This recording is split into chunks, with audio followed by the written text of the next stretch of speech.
सबके जीवन में ऐसा प्रसंग अवश्य आता है कि सत्य कहने का निश्चय होता है हृदय में, किंतु मुख से सत्य निकल नहीं पाता।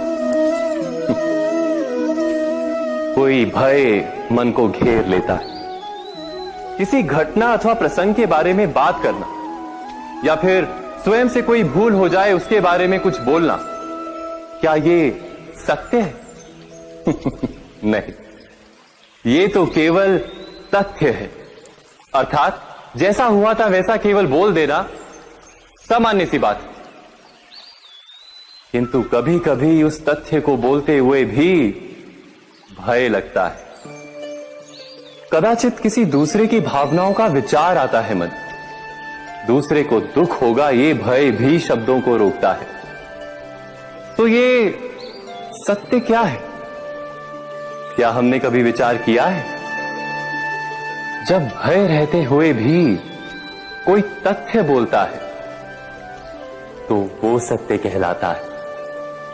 वास्तव में सत्य कुछ और नहीं, केवल निर्भयता का दूसरा नाम है। और निर्भय होने का कोई समय नहीं होता, क्योंकि निर्भयता आत्मा का स्वभाव है। अर्थात क्या प्रत्येक क्षण सत्य बोलने का क्षण नहीं होता?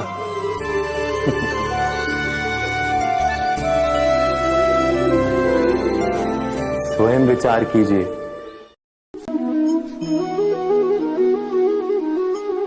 श्रेष्ठता का क्या अर्थ है? श्रेष्ठता का अर्थ है दूसरों से अधिक ज्ञान प्राप्त करना। अर्थात मूल्य इस बात का नहीं कि स्वयं कितना ज्ञान प्राप्त किया, मूल्य इस बात का है कि प्राप्त किया हुआ ज्ञान अन्य लोगों से कितना अधिक है। अर्थात श्रेष्ठता की इच्छा ज्ञान प्राप्ति को भी एक स्पर्धा बना देती है। और स्पर्धा में विजय अंतिम कब होती है?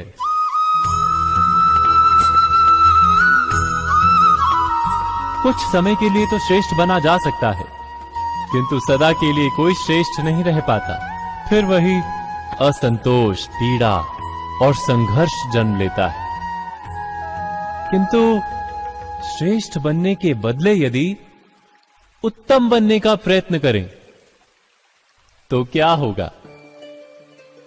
उत्तम का अर्थ है कि जितना प्राप्त करने योग्य है वो सब प्राप्त करना, किसी से अधिक पाने की इच्छा से नहीं, मात्र आत्मा की तृप्ति हेतु कुछ प्राप्त करना। उत्तम के मार्ग पर किसी अन्य से स्पर्धा नहीं होती, स्वयं अपने आप से स्पर्धा होती है। अर्थात उत्तम बनने का प्रयत्न करने वाले को देर अबेर सारा ज्ञान प्राप्त हो जाता है, बिना प्रयत्न के ही वो श्रेष्ठ बन जाता है। किंतु जो श्रेष्ठ बनने का प्रयत्न करता है वो श्रेष्ठ बने या ना बने, उत्तम कभी नहीं बन पाता।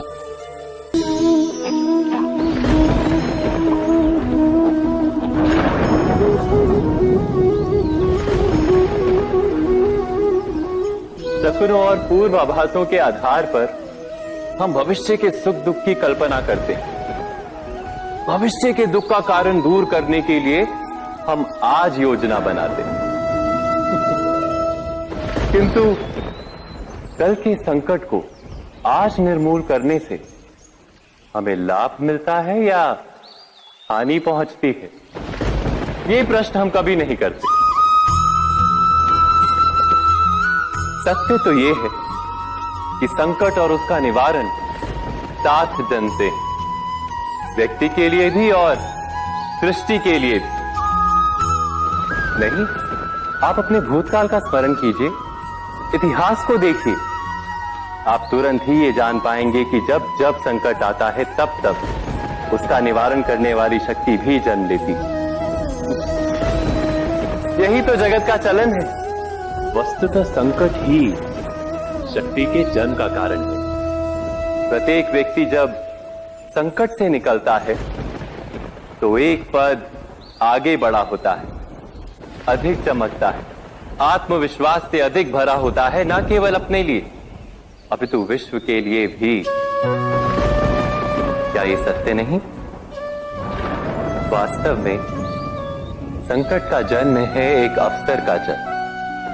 अपने आप को बदलने का अब्द, अपने विचारों को ऊंचाई पर करने का अब्द, अपनी आत्मा को बलवान और ज्ञान मंडित बनाने का अब्द।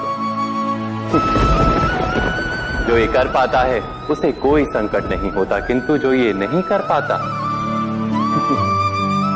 वो तो स्वयं एक संकट है विश्व के लिए। विचार कीजिए।